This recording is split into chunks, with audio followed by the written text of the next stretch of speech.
Selamat malam sahabat GPIB. Kembali kita berjumpa dalam program yang memberkati kita semua, Night Call GPIB.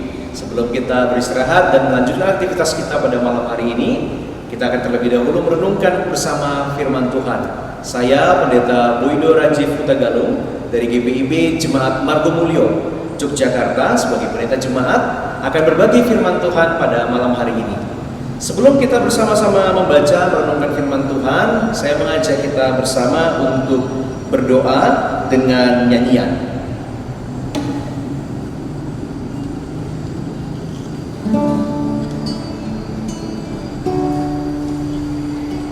Di hatiku, ya Yesus, Tuhan bersabdalah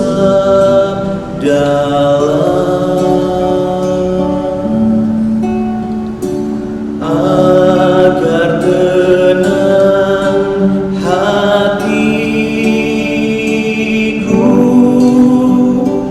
dan hilang khawatirku.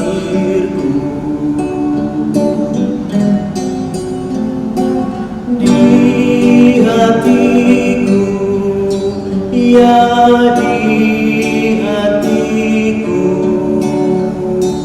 Tuhan bersabdalah,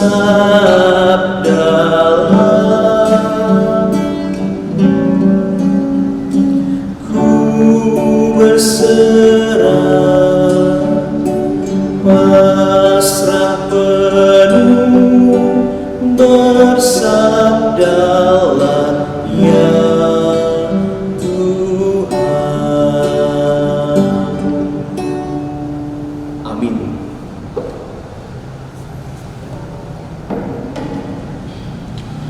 Kita membuka Alkitab kita dari 2 Timotius pasal yang keempat ayat 16 sampai 18. 2 Timotius pasal yang keempat ayat 16 sampai 18 yang menyatakan demikian.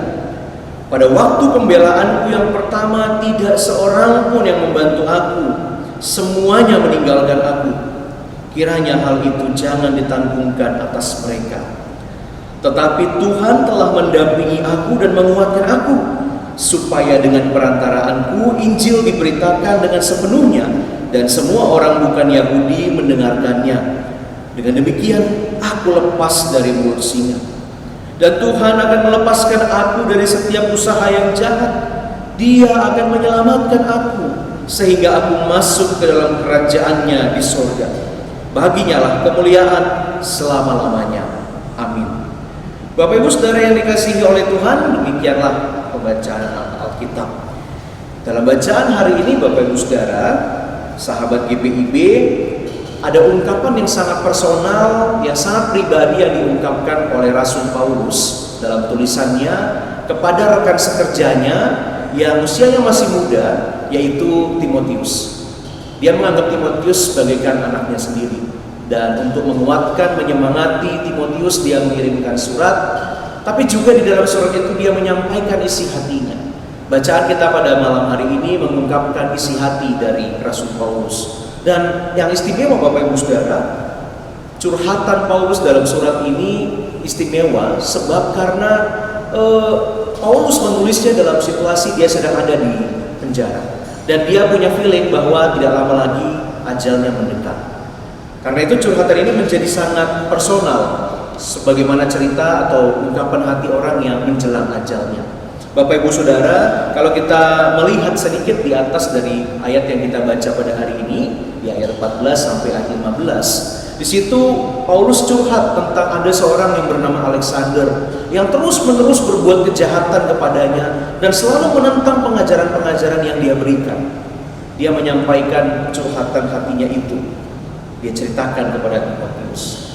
Dia merasa tidak nyaman, tertekan dengan situasi itu. Tetapi kemudian Bapak Ibu Saudara, dia mengatakan bahwa biarlah Tuhan yang akan menghakimi. Bapak Ibu Saudara, dalam bacaan kita juga pada ayat yang ke-16, Paulus curhat lagi, dia cerita lagi bahwa ketika gelar perkara persidangannya di Roma, tidak ada satupun rekan sepelayanan yang datang, yang memberikan topangan, yang membantu dia. Dia merasa seorang diri. Dia merasa rekan-rekan sepelayanannya meninggalkan dia. Saya bisa membayangkan, kita bisa membayangkan betapa sepi rasanya ketika kita sedang memperjuangkan sesuatu untuk kemuliaan nama Tuhan, tapi kita berjuang seorang diri. Itu yang dirasakan.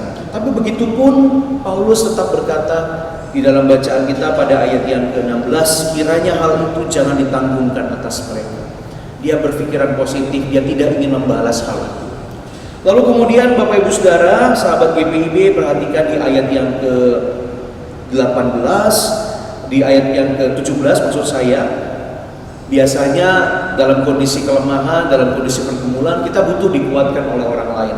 Tapi di bacaan kita ini, Paulus yang menguatkan dirinya sendiri. Dia mengatakan pada ayat 17, tetapi Tuhan mendampingi aku dan menguatkan aku. Dia menguatkan dirinya, dia menyemangati dirinya bahwa meskipun aku seorang diri dalam persidangan itu, tapi aku tidak betul-betul sendirian, sebab Tuhan yang mendampingi dan juga menguatkan aku. Meski situasi tidak ideal, dia juga berkata bahwa ya itu semua terjadi, tapi di dalam situasi yang buruk itu Tuhan mengizinkan aku untuk bisa mengabarkan Injil kepada orang-orang yang non-Yahudi di persidangan atau di gelar perkara yang dialami oleh Paulus. Dia memaknai secara positif kesendiriannya, tekanan yang dia hadapi, dia memaknainya secara positif. Dan kemudian pada ayat yang ke-18 dia juga menyampaikan, kembali menyemangati dirinya bahwa dia percaya sebagaimana dulu Tuhan melepaskan Daniel dari gua singa. Kita tahu bersama Daniel mempertahankan iman, Daniel menyatakan kebenaran, dia mempertahankan keyakinannya kepada Tuhan, tapi karena itu dia dibuang atau dimasukkan ke gua singa.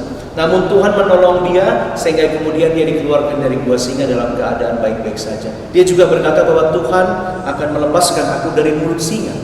Dia juga mengatakan bahwa Tuhan akan melepaskan aku dari setiap usaha orang-orang yang ingin berbuat jahat. Tuhan akan menyelamatkan aku sehingga aku masuk dalam kerajaannya di surga. Dia memiliki keyakinan itu. Meskipun Bapak Ibu Saudara, keyakinannya ini bukan tentang bahwa masalahnya akan beres dengan begitu saja. Kalimat yang dia gunakan adalah sehingga aku masuk ke dalam kerajaan di surga.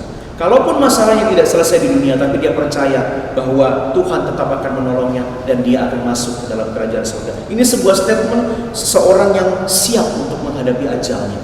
Bapak Ibu Saudara, apa yang dapat kita pelajari malam hari ini? Mungkin ada sahabat GPIB yang punya pengalaman saat ini mengalami tentangan dari orang-orang di sekitar. Ya mungkin kalau kita ditentang karena ada kesalahan pada kita atau cara kita yang kurang tepat, memang sebaiknya kita harus introspeksi diri. Tapi Bapak Ibu Saudara, tidak tertutup kemungkinan bahwa orang menentang kita karena mungkin mereka jengkel dengan integritas kita, jengkel dengan komitmen kita. Mungkin saja kita ditentang karena orang-orang tertentu merasa insecure dengan kehadiran kita, merasa tidak aman dengan kehadiran kita, atau mungkin dia merasa iri dengan kiprah Bapak Ibu Saudara, sehingga kemudian apapun yang Bapak Ibu sampaikan, upayakan, ditentang terus-menerus. Atau juga mungkin karena kebijakan yang Bapak Ibu lakukan, terapkan, itu barangkali merugikan kepentingannya, sehingga kita ditentang, mungkin saja. Lalu kemudian dia menjatuhkan kita dengan berbagai cara, memfitnah, menghambat, memotong akses kita untuk naik ke jenjang pekerjaan yang lebih tinggi, atau menghambat dalam pelayanan macam-macam. Mungkin kita mengalami situasi bagaimana Paulus ditentang terus oleh Alexander. Mungkin juga sahabat GPIB sedang mengalami seolah-olah dirinya sedang berjuang seorang diri. Berjuang seorang diri untuk mempertahankan keutuhan keluarga, berjuang seorang diri untuk bekerja dengan sebaik mungkin, rekan sekerja tidak mendukung untuk kebaikan-kebaikan tertentu, atau mungkin juga kita mengalami bahwa tidak didukung oleh rekan sepelayanan dalam usaha-usaha pelayanan yang baik. Mungkin kita merasa kita seolah-olah berjuang seorang diri dalam pelayanan. Mungkin juga sahabat GPIB merasakan bahwasanya sedang dalam pergumulan tertentu dan tidak ada orang yang mendampingi, tidak ada orang yang peduli. Semua tiba-tiba hilang, semua pergi meninggalkan kita pada titik terendah kita. Padahal sebelumnya begitu banyak orang bersama dengan kita. Mungkin kita merasa kesepian. Betapa sedih dan pedih perasaan kita. Tapi malam hari ini, Rasul Paulus mengajak kita bersama merenungkan hal ini. Dia sebagai hamba Tuhan pernah mengalami semua hal tadi itu. Saudara yang dikasih oleh Tuhan, lantas apa yang dia perbuat ketika dia mengalami semua hal itu? Paulus yang pertama, dia tidak membalas orang yang berbuat jahat kepadanya dengan kembali berbuat jahat kepada orang itu. Dia pasrahkan segala sesuatunya ada di dalam kasih dan juga bahkan keadilan Tuhan. Dia tahu Tuhan tidak tidur dan Tuhan pasti akan bertindak seturut dengan maksudnya. Yang kedua, dia mengimani bahwa meski dunia meninggalkannya, tetapi dia percaya Tuhan tetap mendampingi dan menguatkannya. Demikianlah sahabat GPIB.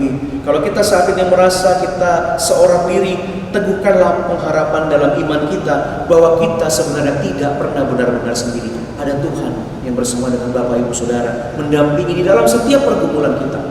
Jangan pernah merasa sepi sebab Tuhan bersama dengan kita. Rasul Paulus juga yang ketiga, dia memaknai situasi yang sulit yang dia hadapi itu adalah kesempatan untuk tetap memberitakan Injil kepada sesama. Demikian pula sahabat GPIB, apabila kita saat ini sedang dalam kondisi kesulitan kehidupan, maknailah itu sebagai inilah proses pembentukan iman dan karakter saya.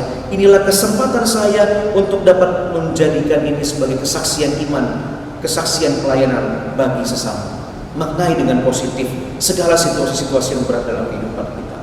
Dan yang terakhir, Paulus meyakini bahwa apapun yang terjadi semuanya ada dalam rancangan indah Tuhan. Meskipun harus menghadapi maut, menurut Paulus semua itu hidup maupun matinya dia persembahkan kepada Tuhan dan dia tidak pernah berhenti percaya kepada Tuhan. Sahabat GPIB terkasih, apapun yang saat ini sedang sahabat GPIB hadapi, tetaplah berjuang bersama dengan Tuhan. Marilah kita malam hari ini kita beristirahat dengan tetap meyakini Tuhan bersama kita, Tuhan membela kita, Tuhan mendampingi kita, dan semuanya Tuhan rancangkan di dalam kasih setia-Nya. Amin. Mari bersama-sama kita berdoa. Malam hari ini Tuhan, kami telah merenungkan firman-Mu. Kalau kami sedang dalam kondisi mengalami penentangan-penentangan dari orang-orang di sekitar kami karena mereka tidak menyukai kami, padahal kami mengusahakan yang baik Tuhan, biarlah kami tetap kuat dan tetap sabar dan tidak membenci. Tuhan tolong kami dalam menghadapi tantangan ini. Apabila saat ini kami merasa kami seorang diri memperjuangkan kebaikan-kebaikan, memperjuangkan rumah tangga kami, memperjuangkan pelayanan kami, memperjuangkan keadilan dimanapun itu, Tuhan, Engkau hadir dan dampingilah kami terus agar kami tidak merasa kami berjuang seorang diri. Dan juga Tuhan, kami percaya Tuhan selalu memberikan rancangan indah. Kami ingin Tuhan memberikan hidup kami selalu untuk kemuliaan nama-Mu. Biarlah malam hari ini kami beristirahat dengan meyakini Tuhan bersama kami, Tuhan membela kami, Tuhan selalu memberikan yang terbaik dalam kehidupan kami.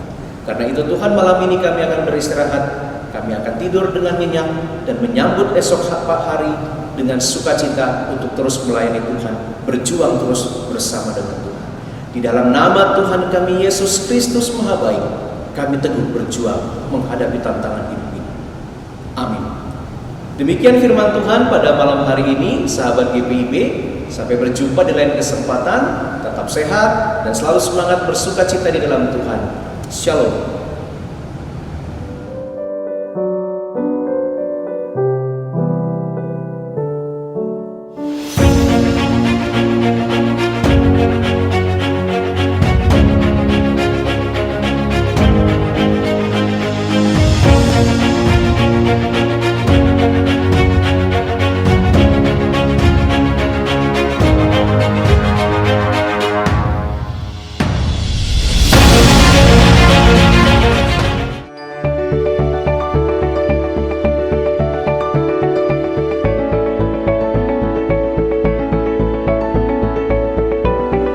Dalam rangka hari ulang tahun Pelkat PKLU GPIB yang ke-12, Majelis Sinode GPIB mengajak Majelis Jemaat bekerjasama dengan para pengurus Pelkat PKLU jemaat-jemaat setempat untuk dapat mempersiapkan warga PKLU setempat untuk turut serta memeriahkan dan mengingat rayakan hari ulang tahun Pelkat PKLU dengan ibadah serta juga kegiatan lansia berprestasi.